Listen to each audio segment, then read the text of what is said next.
네, 안녕하세요. 주말인데 이제 유튜브나 뭐 뉴스나 TV를 보다 보니까 부동산에 관련된 이야기도 좀 얘기하고 그리고 경기에 대해서 이야기하는 것들을 좀 보게 됐습니다. 그래서 전반적인 이제 전망이나 견해가 굉장히 어둡다. 이제 부동산은 계속적으로 금리가 이제 고금리를 유지하다 보니까 이제 새롭게 수요가 없을 거 아니에요. 그리고 건설사들도 주택을 지어 올리는 데 있어서 빚을 지고 하거든요. 프로젝트 파이낸싱. 그런데 그런 부분에 있어서 이제 제한적이다 보니까 계속해서 수요는 이제 사라지게 되는 거고, 기존의 주택을 이제 고점에서 사게 된 사람들이 이자 부담률이 이제 크다 보니까 조만간 이제 이 부분에 있어서 버티지 못한다고 한다면 전 이렇게 보고 있어요. 우리나라 기업들이 아직까지는 고용 시장이 문제 없거든요. 우리나라는요. 미국은 더 문제가 없고요. 우리나라 고용 시장이 조금 얼어붙거나 이제 뭐 그 정리해고라든지 뭐 권고사직이라든지 이런 것들이 만약에 들어간다고 하면 이 이자를 내는 데 있어서 아마도 부동산 투매가 이어질 거라고 보고 있습니다. 저는 아직 부동산은 투매가 안 나왔다라고 보고 있어요. 왜냐하면 이거를 쉽사리 던지기는 쉽지 않고 어떻게든 버텨보자라고 생각하는 사람들이 아직까지 있을 수도 있거든요. 그렇다라는 건 뭐에 기반해서 그런 판단을 하는 거냐면 고용이 안정적일 때 그런 생각을 합니다. 내가 일해서 이자 내면 되지. 이 생각을 하고 있는 거야. 근데 고용 시장이 얼어붙게 되면 이제 부동산 같은 경우는 투매로 어쨌든 이것도 심리거든요. 부동산도 심리에 의해서 앞으로 유지할 수 없을 것 같다라는 판단하에 이제 매물을 던질 가능성이 있어요. 그래서 부동산은 지금처럼 이제 고금리 정책을 통해서 이 고용률을 그래서 부동산 투자하는 사람들 이걸 보셔야 돼요. 이제 우리나라 기업들이 고용을 얼마큼 하고 실제로 어느 정도의 사람들을 뽑는지 그런 거 보셔야 돼요. 지금은 문제가 없어요. 문제가 없기 때문에 버티는 겁니다. 버텨도 이 정도라는 거죠. 그리고 경기적인 측면에서는 이제 침체를 이야기하는 거죠. 침체라는 단어를 정확하게 말해야 되는데 위기나 뭐 이렇게 도산, 그러니까 우리가 제일 무서워하는 게 뭐냐면요. 주식에서는요. 침체가 있을 수 있어요. 경제 자체는요. 이제 상승 곡선이 있고 하락 곡선이 있을 수 있어요. 근데 중요한 거, 무서운 건 뭐냐면 기업, 주요 기업, 그것도 주요 기업들이 도산하는 건 문제가 돼요. 예를 들어서 건설사 같은 경우는 이제 중소형 건설사들이 문제가 막 생기면서 도산할 수도 있거든요. 얼마 전에 그 강원도 레고랜드 사태 기억나시죠? 그래서 뭐 레고랜드 사태가 뭐 제2의 뭐다 뭐 어쩌고저쩌고 하다 이게 뭐 도화선이 될 수 있다 얘기했는데 제가 이거 뭐라고 말씀드렸죠? 우리나라 규모 안에서 건설사가 무너지는 걸로 우리나라 경제 자체가 어떻게 되지 않는다 그 말씀을 드렸죠.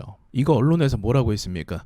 제2의 IMF다라고 했죠. 말 같지도 않은 소리를 그냥 갖다 붙여서 사람들이 이제 공포감을 느끼게끔 하는데, 다시 말씀드리지만 우리나라 중소형 기업들이 무너진다고 해서 도산이 되는 건 아픈 일이지만 그게 된다고 해서 시장이 뭐 박살나거나 나라 경제가 무너지거나 그거 아닙니다. 우리나라 기업은요, 우리나라 경제는 우량 기업들에 의해서 끌려가는 거예요. 이제 어디서 수익을 발생을 시킵니까? 다시 말씀드리면 미국, 그리고 중국, 유럽이 대표적이죠. 여기서 이제 우리가 오늘 봐야 될 키워드가 나와요. 일단 미국이 침체로 간다라는 거죠. 지금 파월 그 양반이 엄청나게 고강도 이제 금리 인상을 계속적으로 진행시키고 있죠. 그러면서 물가를 무조건 잡겠다라고 이야기하는데, 저번 시간에 말씀드렸지만 그건 뭐 세계 경제를 뭐 균형 잡기 위해서 그런 거 아닙니다. 얘네가 원하는 건 딱 한 가지예요. 정말로 달러 패권입니다. 그 딱 한 가지예요. 기축통화 국가로서 달러의 패권이 흔들리는 걸 원치 않는다는 거죠. 달러의 패권이 흔들리면 다른 쪽으로 기축통화권이 넘어갈 수 있잖아요. 지금 그런 부분에 있어서 균열이 일어나고 있잖아요. 중국이 거기에 대해서 대표적으로 앞장서고 있고 여러 가지 문제가 많이 발생하고 있단 말이에요. 러시아 같은 경우는 자기들의 에너지를 자국 화폐를 통해서 거래하겠다 이렇게 또 선언을 했잖아요. 그래서 이제 연준 같은 경우는요, 뭐 침체 뭐 이야기하고 물가 이야기하고 뭐 이런 거 이야기하죠. 이거 다 껍데기고요. 뭐 어느 정도 책임은 있겠지만 껍데기고, 결국은 달러의 패권을 계속적으로 유지하는 거에 주도권을 쥐고 있는 거에 관심이 있습니다. 그걸 놓치면 안 돼요. 지금 얘네가 고금리 정책을 시행하면서 막대하게 풀린 돈이 이렇게 많이 풀려도 돼? 그런 의구심이 이제 드는 그 순간, 그러면서 인플레이션이 만들어지는 그 순간에 고금리 정책을 갑작스럽게 시행을 하죠. 그러면서 사람들이 판단할 겨를이나 생각할 시간이 없이 바로 강달러 현상으로 일어나게 됩니다. 강달러 현상은 결국 또 미국이 강대국이라는 것을 이제 입증하고 유지하는 것에 이제 힘을 실어주는 거죠. 그래서 패권은 유지하겠지만 어쨌든 고금리 정책으로 인해서 침체를 가는 건 맞긴 맞아요. 그러니까 조정이라고 일단 지금은 조정인 거고 조정이 지나고 나서 이제 그게 유지가 되면 침체인 거고 조정으로 가는 게 맞습니다. 자, 그런데 이제 많은 사람들이 좀 우려하는 게 뭐냐면 이렇게 고금리를 유지하고 침체를 유지하다 보니까 세계 경제가 이제 박살이 나는 거 아니에요. 좀 극단적으로 생각하는 경우가 있어요.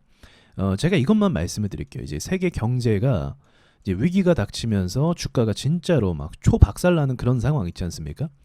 이 상황에는요 항상 그 책임론이 따라요. 만약에 정치권에서 지금 연준이라든지 이런 쪽에서 잘못해갖고 이런 일이 발생하면 어떻게 되는 겁니까? 평생 앞으로 역사에 남을 만한 그 책임을 떠안고 가게 되거든요. 정치인들은 그걸 원치 않아요. 그거 원치 않죠. 영웅으로 남고 싶은데. 그래서 여태까지 지금까지의 경제 위기가 발생한 걸 어느 책임으로 돌리냐면요. 일반적으로 회사 책임으로 돌립니다. 회사 너네가 방만하게 경영했고 은행권 너네가 방만하게 경영했고 돈을 너무 많이 빌려줬어. 너네 책임이야. 이렇게 간다는 거예요. 근데 회사가 뭐 단독적으로 그런 것들을 다 할 수 있습니까? 민생 경제에 개입하는 건 결국 정부의 역할이거든요. 근데 어쨌든 책임론 자체가 회사를 이제 타겟으로 삼게 된다는 건데 만약에 지금 고금리 정책으로 인해서 주가가 무너지고 앞으로 박살이 나고 다 모든 게 뭐 먼지 쪼가리처럼 뭐 될 거다 무너질 거다 그렇게 된다고 하면 어디에 책임론이 강하게 실리겠습니까? 당연히 연준이죠.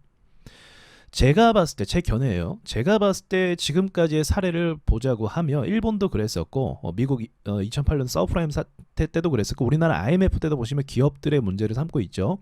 그런 종합적인 걸 봤을 때 지금 상황에서 위기가 오진 않을 것 같다. 그렇게 볼 수 있는 거죠. 침체를 통해서 보합을 간다는 거죠. 결국 보합을 간다는 건요. 조정을 받도 어쨌든 다시 올라간다는 걸 의미하는 거예요. 보합을 가고 밑으로 떨어지면 이건 뭐예요? 이거는 기업들이 도산을 하고 무너지고 시장이 박살나는 거죠. 근데 이렇게 되면은 조금 전에 이야기했던 연준 책임이 될 가능성도 있거든요. 이 상황을 피하기 위해서 어떻게 합니까? 보합으로 주가를 살려주면서 기업들이 그렇게까지 도산되지 않도록 방어를 해주면서 향후에는 다시금 주식을 올리길 수 있게끔 그런 시나리오를 저는 1차적으로 생각하고 있다는 거죠. 그래서 보합 시장을 생각하시라 그렇게 말씀드리고 싶고요. 근데 이건 제가 어디까지나 미국 보합 시장이에요. 지금까지 미국 경제가 계속적으로 뭐 엄청나게 성장한 건 아니에요. 증시가 더 많이 올랐지.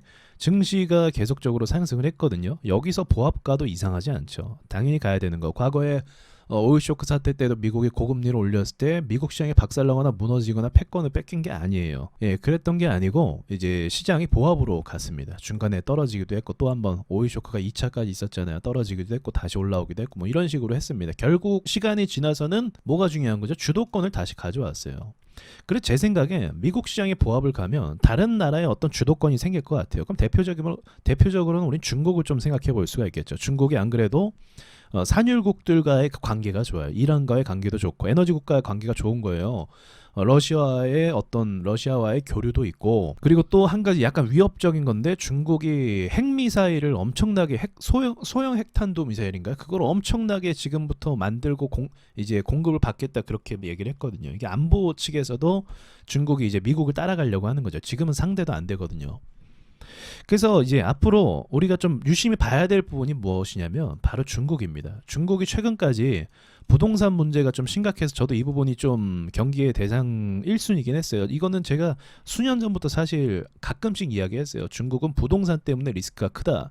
근데 이제 지금은 이제 많은 사람들이 부동산 때문에 리스크가 크다 계속 이야기하는데 지금 상황 뭐예요? 헝다라는 그룹, 정말 중국에서 거대한 그룹이 도산을 했는데도 불구하고 중국 경제가 버티고 있다라는 거죠. 지금 그게 올해 초였으니까 1년을 버틴 거예요. 1년 버텼으면 증시에 문제 없으면 문제가 없다라고 봐도 무방합니다. 물론 이제 데미지는 남아 있을 거지만 흉터는 남겠지만 지금 어쨌든 시장 자체가 지금 코로나 상황에서 이제 걸어 잠그고 있는데도 불구하고 경제가 유지가 되고 있거든요. 중국 기업들이요. 그래서 한 가지 지금 앞으로 변수가 뭐냐면 이제 위드 코로나죠. 근데 안 그래도 시진핑이 이 부분에 대해서 이야기를 했단 말이죠. 그래서 중국 경제가 풀리면서 지금 먼저 선제적으로 반응하는 게 우리나라 이제 컨텐츠 산업 이쪽으로 좀 반응을 하고 있고 그리고 중국이 이것도 놓치면 안 돼요. 우리가 중국에 대해서 이제 중국을 별로 안 좋아하기도 하지만 어쨌든 객관적으로 중국이란 나라는 세계 2위 강대국이거든요. 또 부자예요. 세계 2위 부자 나라입니다. 빈부격차는 엄청나게 심하지만 어쨌든 부자가 많아요. 무슨 말이냐면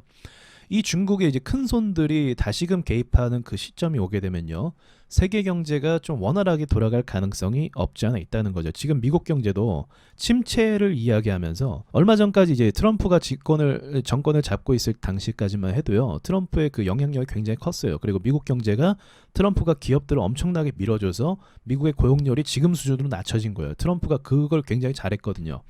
그러면서 동시에 트럼프가 했던 게 뭡니까? 미국의 힘이 좀 체력이 올라오니까 어떻게 했어요? 바로 중국 시장을 공격하고 때리면서 중국을 누르기 시작했잖아요. 자, 그런데 지금 이제 그 상황, 양상은 변함이 없지만 침체 상황에서 다른 나라에게 이제 좀 고강도의 어떤 정책을 펼칠까, 그런 좀 의구심은 사실 좀 있기는 하죠. 왜냐하면 이제 자국 경제를 좀 신경 쓰기 바쁘긴 하니까요. 물론 저는 이렇게 봐요. 침체가 되고 나서 이제 자신들의 경제를 나중에 챙기기 위해서 나중에 좀 심하게 때릴 거라고 보고 있습니다. 근데 이제 먼저는 자국 상황이 말이 아니다 보니까 그걸 챙겨나가지 않을까, 그렇게 예상을 하고 있거든요. 그래서 우리가 봐야 될 건 앞으로 중국 시장이 어떤 식으로 전개가 되고, 중국 시장이 어떤 식으로 개방이 되고, 또 위드 코로나에 대한 그 혜택을 우리나라가 어떻게 받을 것인가, 그게 전 중요하다고 봅니다. 그래서 미국은 어쨌든 중국과의 어떤 교류에 있어서 좀 좋지 않은 상황이기 때문에 중국 경제가 열린다고 해도 미국은 어떠한 수혜를 많이 받지 못할 것 같아요. 근데 우리나라라든지 일본이라든지 유럽이라든지 이런 나라들은 수혜를 받을 가능성이 있거든요. 자, 중국 증시도 보면요, 몇 번 말씀드렸지만 뭐 지금 나라가 뭐 부동산 때문에 뭐 작살이 나네 마네 하는 것 치고는요, 그렇죠, 이거 뭐라고 해야 될까요? 방어를 굉장히 잘해주고 있어요. 오히려 코스피가 더 많이 무너졌죠. 중국 시장이 오히려 보합 시장을 유지하면서 최소한 얘네는 추세는 막 깨거나 그러진 않고 있어요. 우리나라 증시는 제가 봤을 때 좀 속된 말로 개판이거든요. 모양이 이상해요. 아무튼 야, 이거 보세요. 이거 모양이 이상하잖아요. 개판이잖아요. 이게 엉망이죠. 공매도 폭탄 맞아갖고 이렇게 됐는데 아무런 조치도 안 하고 있는 방치된 시장이에요. 한마디로 말하면 정글 같은 곳이죠. 근데 이제 일본 차트라든지 우리나라 빼고 중국이라든지 좀 괜찮단 말이죠. 차트 모양새가. 그러니까 그게 곧 투심이라고 볼 수도 있는데 투심 자체가 그렇게 문제가 있어 보이진 않는다, 지금까지. 그리고 제 결론은 또 무엇이냐면요, 이제 경제가 앞으로 어떻게 된다 저렇게 된다, 이거는요, 제가 주식 오래 봤잖아요. 주식 오랫동안 보면서 경제에 관심이 없을 수가 없어요. 누구보다 관심을 많이 갖게 되죠. 근데 이거 경제 예측 자체가 전 불가능하다라고 생각을 이제 확실하게 정했습니다. 왜냐하면 늘 말씀드리는 거지만 이거 세력마음이에요. 그러니까 이게 되게 웃겨요. 정치권에서 우리가 뭐 조치를 해서 금리를 확 내릴 거야 하면 그렇게 가는 거고, 그렇죠? 그리고 우리가 이제는 금리를 확 올릴 거야. 그럼 걔네 마음대로 막 좌우가 되는 거예요. 이런 흐름 자체가. 그리고 제가 몇 번 말씀드렸죠. 전기차 섹터나 이런 게 굉장히 크게 올랐고, 우리나라 LG 에너지 솔루션도 이 전기차 시장의 수혜를 받았죠. 배터리 시장의 수혜를요. 근데 전기차라는 것도 생각해보면 G20 국가가 모이더니, 자기들끼리 모이더니, 야 우리 이제 좀 친환경 생각해야 되지 않겠어? 하면서 합의를 봐갖고 전기차 시장이 짠 하고 열린 거예요. 2025년도부터 뭐 전기차만 만든다, 이런 식으로. 그러니까 이 경제의 방향과 조치, 이런 것들이 다 뭐에 의해서 움직인다? 정치권에 의해서 움직인다는 거죠. 정치권에서 의해서 판단하고 결정되는 사안들, 각 국가가 모여서 합의하는 부분들 예상할 수 있습니까? 예상이 불가능하죠. 그 말은 곧 앞으로 경제가 어떻게 될 거다 예측하는 것 자체가 그런 관점으로는 불가능하다. 근데 저는 또 이제 차트 관점으로 보자고 하면요, 미국 시장 같은 경우는 아직까진 기업들이 큰 타격은 없어요. 사실상. 그리고 이제 연준에서 그렇게까지 좀 압박을 가할 것 같지는 않아 보이고요. 그렇다고 하면 어쨌든 지금 패권이 달린 문제예요. 그래서 기업들이 여기서 보합만 가도요, 미국 경제가 움직인다는 것을 의미를 합니다. 보합만 가도. 그래서 보합 시장을 좀 예상해 볼 수 있지 않나. 그리고 또 중요한 우리나라 시장을 보면요, 제가 몇 번 말씀드렸지만 우리나라 경제는 미국, 중국의 의존도가 높다고 말씀드렸죠. 자, 미국 시장이 어쨌든 보합을 가고 나서 이제 기업이 문제가 뭐 생기거나 그런 게 아니라고 하면, 그러니까 진짜 심각한 문제가 발생하지만 않으면 우리나라도 같이 보합을 가는데, 그 가운데서 중국이란 나라의 호재를 등에 업게 되면 여기서 반등이 또 가능할 가능성도 높다라고 볼 수 있는 거죠. 그래서 차트를 굉장히 많이 눌렀기 때문에 세력들이 다시 말씀드리면 주식시장은요, 이건 세력 놀이터예요. 세력들이 자기네가 노다지판 만들고 놀이터식으로 이제 돈놀이 하고 있는 이 상황에서 호가를 다 장난치고 말장난 걸고 뭐 박살 내고 싶은 거 박살, 네이버 한번 보십시오. 초 박살 나고 카카오 박살 내고 전혀 뜬금없는 주식들 막 오르고 있고, 이게 세력 놀이터거든요, 이 판이. 이런 노다지판을 얘네가 다 갖다 버릴 수는 없어요. 계속 여기 안에서 또 이게 단순한 놀이터가 아니라 여기서 또 주도권을 갖고 있습니다. JP 모건이나 블랙롱이나 뱅가드 이런 자산 운용 회사들이 또 대주주로 있는 회사들이 얼마나 많아요. 그러면서 주도권을 막 행사하고 있죠. 그러니까 이러한 이해관계가 결합된 곳이 시장이기 때문에 이 시장에 대해서 너무 극단적으로 걱정하실 필요는 없을 것 같아요. 물론 저는 이렇게 말씀드리고 싶어요. 미국의 거대한 기업 중에 하나가 뭐가 될지 모르죠. 그 하나가 뭐 부도가 난다, 요렇게 되면은 얘기가 달라지거든요. 그러니까 요것만 좀, 이럴 일은 거의 없고 요것만 나중에 좀 기억하셔서 보시면 될 것 같습니다. 이상 마치도록 하고요. 너무 경제에 대해서 먼저 선제적으로 걱정하시지 말라. 우린 결국 주식을 투자하는 거니까 세력들이 뭐 매집해 놓고 세력들이 스토리를 만들어 오는 주식은 간다. 그게 중요한 거잖아요. 여기까지 말씀드리고 마칠게요.